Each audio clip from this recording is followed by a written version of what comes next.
Welcome to your YouTube channel Rajasthan GK by AI.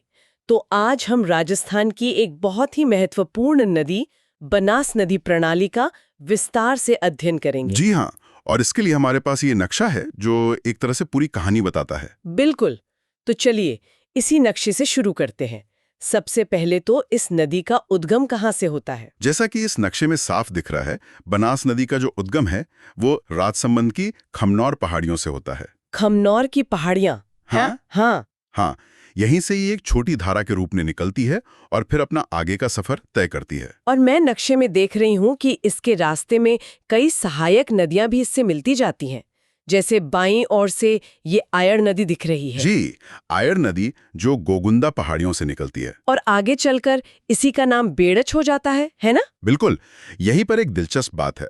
आयर नदी पहले उदय सागर झील में गिरती है और जब वो झील से बाहर निकलती है तो उसका नाम बदल जाता है। अच्छा, तो उदय सागर झील के बाद वो बेड़च कहलाती है। हाँ, और इसी बेड़च नदी पर घोसुंडा बांध भी बना हुआ है जो हम नक्शे में देख सकते हैं। और बनास पर भी एक बांध दिख रहा है, नंद समंद बांध। जी, फिर जब नदी आगे बढ़ती है तो भीलवाड़ा के पास, मांडलगढ़ के पास बेड़च और एक और नदी मेनाल आकर बनास में मिल रही हैं। हाँ, और यहीं पर एक त्रिवेणी संगम बनता है। त्रिवेणी संगम। जी, बनास, बेड़च और मीनाल का। मीनाल नदी का उद्गम भी मांडलगढ़ तहसील से ही होता है। और इस संगम के बाद तो बनास का आकार काफी बड़ा हो जाता होगा।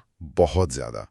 और इसी के बाद आगे टोंक में इस पर बना है बीसलपुर बांध। बीसलपुर बांध, ये तो बहुत ही प्रसिद्ध है। हाँ, ये टोंक, अजमेर और जयपुर के लिए सबसे बड़ी पेयजल परियोजना है। मतलब एक जीवन रेखा कह सकते हैं। और अंत में बनास नदी का ये सफर कहाँ खत्म होता है? अंत में ये सवाई माधोपुर के रामेश्वर धाम के पास पहुंचती है और वहां सीप नदी के साथ चंबल नदी में मिल जाती है। जी। अब हम बनास नदी से जुड़े कुछ महत्वपूर्ण तथ्यों पर बात करते हैं। जी, सबसे पहले तो इसका उद्गम जो हमने भी देखा, राजसमंद में कुंभलगढ़ के पास खमनौर की पहाड़ी। और ये सवाल परीक्षाओं में भी पूछा गया ये है। बहुत महत्वपूर्ण है। तृतीय श्रेणी भर्ती परीक्षा 2023 और पटवार 2013 दोनों में ये सवाल आ चुका है। उद्गम के बाद यह नदी राजसमंद से बहने के बाद चित्तौड़गढ़, भीलवाड़ा और अजमेर में प्रवेश करती है। और उसके बाद टोंक और सवाई माधोपुर में बहती हुई सवाई माधोपुर जिले की खंडार तहसील में पदरा गांव के पास चंबल में मिल जाती है। तो कुल मिलाकर बनास नदी राजस्थान के 6 जिलों में बहती है। हाँ, राजसमंद, चित्तौड़गढ़, भीलवाड़ा, अजमेर, टोंक और सवाई माधोपुर। ये भी ईओ 2007 की परीक्षा में आया था। इस नदी के कुछ उपनाम भी है ना? हाँ वन की आशा तो मैंने बहुत सुना है। जी, इसे वन की आशा, वर्णाशा और वशिष्ठी भी कहा जाता है। ये नाम भी मतलब लाइब्रेरियन 2022 और राजस्थान पुलिस 2020 की परीक्षाओं में पूछे गए हैं। वन की आशा नाम बहुत काव्यात्मक लगता है। एक और बहुत ही महत्वपूर्ण तथ्य ये है कि बनास पूरी तरह से राजस्थान में बहने वाली सबसे लंबी नदी है। पूरी तरह से राजस्थान में? हाँ, इसका उद्गम भी राजस्थान में है और अंत भी राजस्थान में ही चंबल में मिलकर हो जाता है। ये प्रयोगशाला सहायक 2022 और आरएस 2007 दोनों में पूछा गया है। और इसकी कुल लंबाई कितनी है? इसकी कुल लंबाई लगभग 480 किलोमीटर है। 480 किलोमीटर। और मैंने सुना है कि टोंक में ये सर्पिलाकार रूप में बहती है। जी हाँ, टोंक के मैदानी इलाके में ये सांप की तरह बल खाती हुई चलती है। कहते हैं कि इसके बहाव क्षेत्र की आकृति सर्प के फण जैसी है। ये तो बहुत दिलचस्प है। और एक और बात, आहड़ संस्कृति से जुड़े जो स्थल हैं वो भी प्रमुख रूप से बनास और उसकी सहायक नदियों के बहाव क्षेत्र में ही मिले हैं। अच्छा, तो ये एक सभ्यता की जननी भी रही है। बिल्कुल, ये नदी मेवाड़ के मध्य से गुजरती है और टोंक को 2 भागों में विभाजित भी करती है। हमारे नोट्स में एक शब्द है पीडमांट प्रदेश। बनास के बेसिन को इस नाम से भी जाना जाता है। हाँ, ये आरएस 2021 में पूछा भी गया था। पिडमांट का मतलब होता है पहाड़ की तलहटी का मैदान। क्योंकि बनास का बेसिन अरावली की तलहटी में है, इसलिए इसे ये नाम दिया गया है। और जलग्रहण क्षेत्र के मामले में भी ये सबसे आगे है। राजस्थान में सर्वाधिक जलग्रहण क्षेत्र वाली नदी यही है। बनास का जलग्रहण क्षेत्र लगभग 46,570 वर्ग किलोमीटर है। इतना ज्यादा?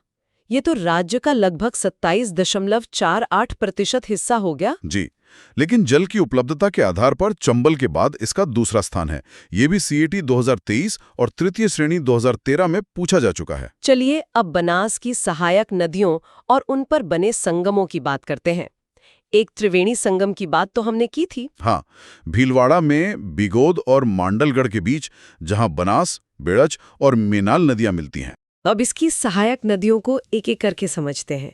सबसे पहले पेड़च। जी, बेड़च, जिसे आयड़ नदी भी कहते हैं, इसका उद्गम उदयपुर में गोगुंदा पहाड़ी से होता है। और उदयपुर से बहने के बाद ये उदय सागर झील में गिरती है और वहां से निकलने पर इसका नाम बेड़च हो जाता है। बिल्कुल। और एक और ऐतिहासिक तथ्य, चित्तौड़गढ़ का दुर्ग भी बेड़च और गंभीरी नदियों के तट पर ही स्थित है। अच्छा। जी, और चित्तौड़गढ़ जिले में बेड़च नदी पर घोसुंडा बांध और नगरी सभ्यता भी स्थित है। इस नदी की कुल लंबाई लगभग 180 किलोमीटर है। ठीक है। अगली सहायक नदी है मेनाल नदी। मेनाल नदी का उद्गम भीलवाड़ा जिले के मांडलगढ़ तहसील से मिनल प्रताप झरने से होता है। और फिर है गंभीरी नदी। गंभीरी नदी का उद्गम मध्य प्रदेश में जावत की पहाड़ियों से होता है। यह चित्तौड़गढ़ में बहते हुए बेड़च नदी में मिल जाती है। अब कोठारी नदी की बात करते हैं। इसका उद्गम कहाँ से है? कोठारी नदी का उद्गम दिवेर घाटी, राजसमंद से होता है। यह प्रश्न कृषि अनुदेशक 2019 और जेल प्रहरी 2018 में आया है। दिवेर घाटी जी, राजसमंद में बहने के बाद ये भीलवाड़ा के नंदराय नामक स्थान पर बनास में मिल जाती है और भीलवाड़ा में इसी नदी पर मेजा बांध बना है। मेजा बांध, इसे ग्रीन माउंट भी कहते हैं, है ना? हाँ, इसे ग्रीन माउंट के उपनाम से भी जाना जाता है।